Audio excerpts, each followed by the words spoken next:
We demand a ceasefire.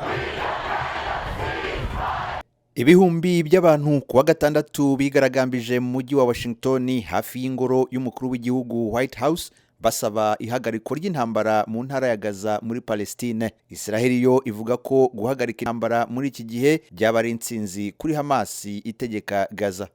Iyi myigaragambyo mu mujyi wa Washington ni imwe muri myinshi yabaye hirya no hino ku isi yo kwifatanya n'abanyapalestina mu kwamagana intambara mu ntara ya Gaza ishyamiranyije Hamas na Isirayeli. Niyo ntambara hagati y'izi mpande ebyiri imaze igihe kinini mu myaka 75 ishize.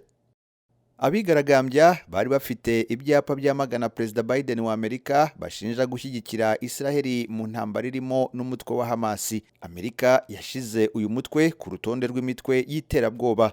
Abantu barenga ibihumbi 23,800 bamaze gupfa kuva Isirayeli itangije intambara muri Gaza.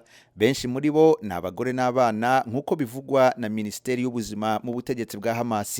Iyi ntambara yatangiye mu kwezi kwa 10 umwaka ushize nyuma y'ibitero bya Hamas ku butaka bwa Isirayeli byahitanye abantu 1,200, abandi 240 bashimutirwa muri Gaza. Dushingiye ku mibare itangwa na Isirayeli, hafi icyakabiri cy'abashimuswe bamaze kurekurwa.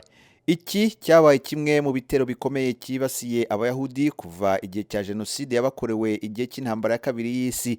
Minisitiri w'intebe wa Isirayeli Benjamin Netanyahu yavuze ko batazahagarika intambara kugeza Hamas itsinzwe burundu.